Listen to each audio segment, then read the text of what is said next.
Makanya saya teringat apa yang dikatakan oleh Buya Hamka. Kalau kamu ingin melihat umat Islam, datang saja ke lapangan pada hari raya. Itu Islam semua. Kalau kamu ingin lihat orang yang beriman,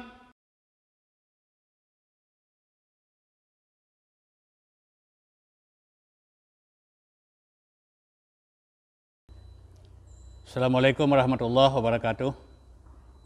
Alhamdulillahi wahdah, wassalatu wassalamu ala rasulillah, la nabiyya ba'dah. Kembali kepada Allah subhanahu wa ta'ala, kita mengucapkan segala puja dan puji yang kita rangkai dengan ucapan selawat buat Rasulullah sallallahu alaihi wasallam.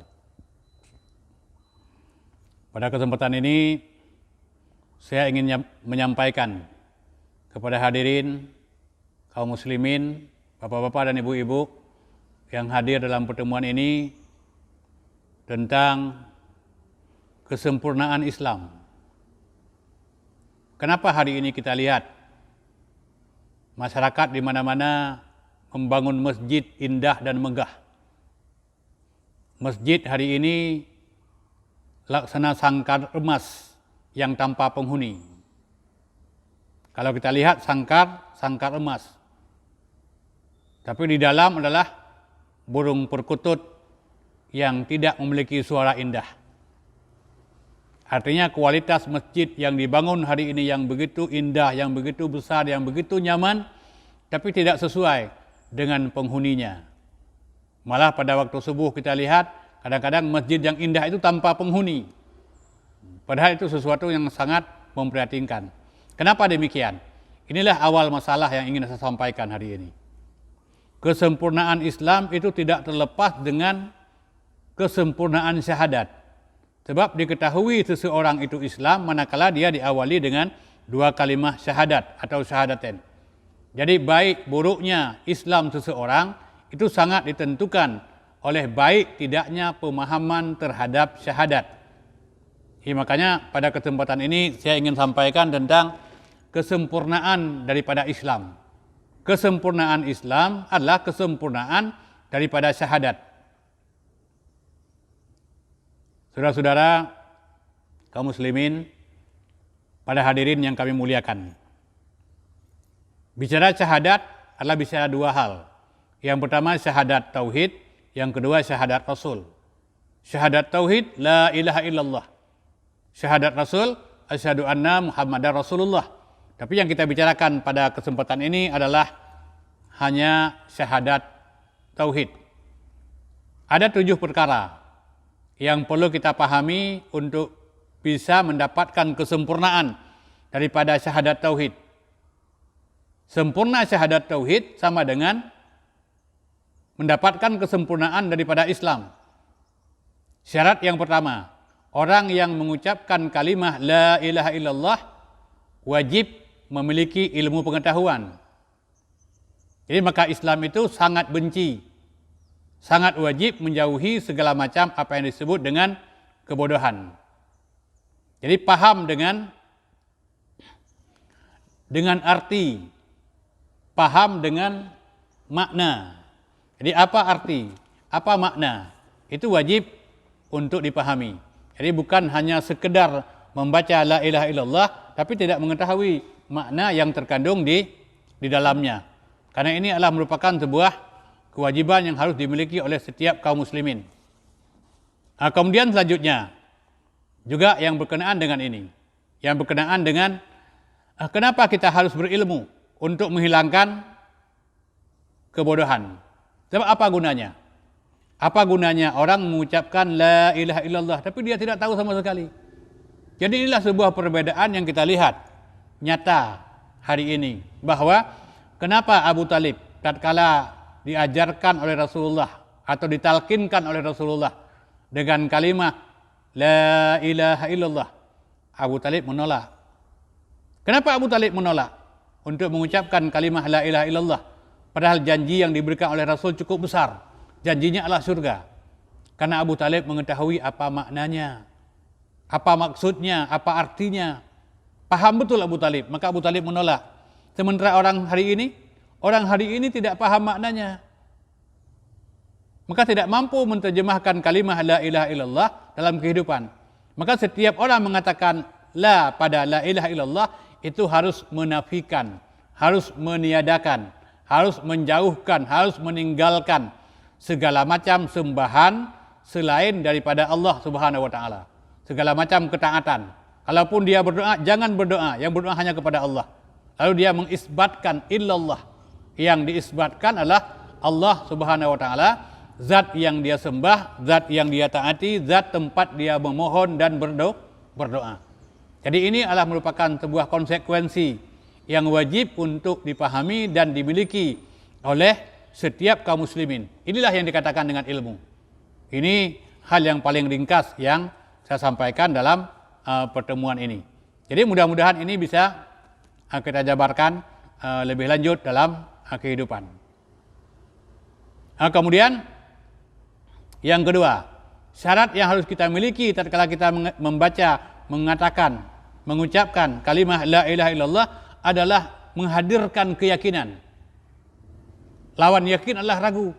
Apabila orang mengucapkan kalimah la ilaha illallah, dia ragu, itu tidak ada maknanya.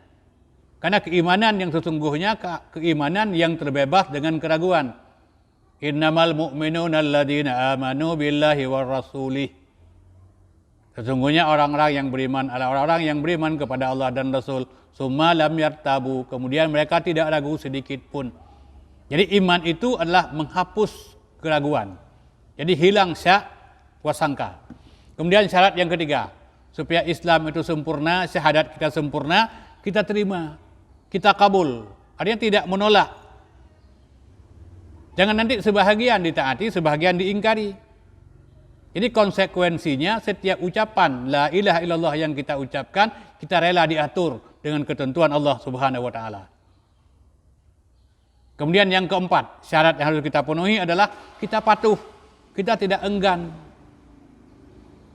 Maka apa saja yang diperintahkan oleh Allah, kita terima dengan sami'na wa ata'na. Itu gambaran kehidupan orang yang beriman. Innama kana qaulal mu'minin. Sesungguhnya ucapan yang keluar di mulut orang yang mukmin, orang yang beriman. Idza du'u ilallahi war rasul, apabila diajak kepada Allah dan Rasul, jawabannya adalah sami'na wa ata'na. Saya dengar, saya taat. Kenapa? Karena sudah terbebas dengan keraguan. Syarat yang kelima adalah kita harus siddiq, kita harus jujur, kita tidak berdusta. Apa yang dikatakan oleh lidah sesuai dengan apa yang terdapat di dalam hati. Demikian apa yang dilahirkan oleh perbuatan. Karena iman itu adalah al-imanu aqdun bil qalbi wal iqrar bil lisan. Iman itu adalah meyakini dengan hati, mengucapkan dengan lidah, melaksanakan dengan perbuatan. Nah, kemudian yang keenam adalah ikhlas. Maka sekecil apapun amal ibadah yang kita laksanakan, sandarannya adalah keikhlasan, menjauhkan dari kesyirikan. Kita tidak boleh pamer. Karena orang yang pamer adalah sama dengan ria. Ria bahagian daripada kesyirikan. Dan kalau ada orang beribadah tapi masih melakukan pekerjaan syirik, la yakhbatanna amaluka. Allah akan membatalkan semua amalnya. Makanya Rasul mengatakan fa innallah, maka sesungguhnya Allah Subhanahu wa taala harrama 'alan nar. Allah mengharamkan atas seseorang neraka man qala la ilaha illallah. Barang siapa yang mengucapkan la ilaha illallah dan punya keinginan untuk melihat wajah Allah. Karena orang hanya bisa melihat wajah Allah nanti pada hari kemudian di dalam surga. Maka pada suatu ketika Rasul mengatakan bahwa apabila kamu menemukan, melihat, menjumpai seseorang di dalam sebuah kebun, dalam sebuah hutan, lalu dia mengucapkan la ilaha illallah. Kalau ucapan la ilaha illallah itu diucapkan di hatinya, diucapkan di lidahnya dengan tulus dan dengan ikhlas, berikan kabar gembira bahwa dia adalah penghuni surga. Yang ketujuh, syarat yang kita penuhi adalah mahabbah.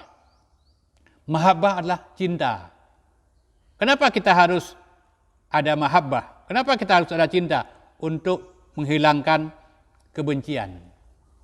Makanya orang yang mengatakan la ilaha illallah, dia cinta dengan kalimah la ilaha illallah. Dia wajib cinta dengan isi yang terdapat di dalamnya. Dan dia wajib cinta dengan orang-orang yang mengamalkan kalimah la ilaha illallah. Di dalam Al-Quranul Karim pada surah Al-Baqarah ayat 165 Allah berfirman, "Wa minan nasi may yattakhidhu min dunillahi andada yuhibbunahum kahubbillah." Ada sebahagian manusia yang memilih mencintai Tuhan-Tuhan tandingan selain daripada Allah, dan mereka mencintai Tuhan tandingan itu melebihi cintanya kepada Allah Subhanahu wa taala. Walladzina amanu asyaddu hubban lillah. Orang yang beriman amat sangat cintanya kepada Allah Subhanahu wa taala. Jadi inilah 7 perkara. Jadi kalau 7 perkara ini kita gunakan, kita amalkan, kita yakini, akan kita peroleh kesempurnaan daripada syahadat. Kesempurnaan daripada syahadat adalah kesempurnaan daripada Islam. Jadi kalau hari ini ditanya, kenapa masjid kosong? Lebih-lebih pada waktu subuh. Malah ada desa, ada kampung, pada waktu subuh enggak adzan, zuhur enggak adzan, asar enggak adzan, isya enggak adzan. Paling-paling ada adzan maghrib. Itu kan sesuatu yang sangat menyedihkan. Kalau kita tanya berapa persentase jumlah umat Islam yang tinggal di kampung ini, dia jawab tidak ada satu pun yang bukan Islam. Semua umat Islam. Makanya saya teringat apa yang dikatakan oleh Buya Hamka. Kalau kamu ingin melihat umat Islam, datang saja ke lapangan pada hari raya. Itu Islam semua. Kalau kamu ingin lihat orang yang beriman, kamu datang pada waktu subuh ke masjid. Itulah persentasenya.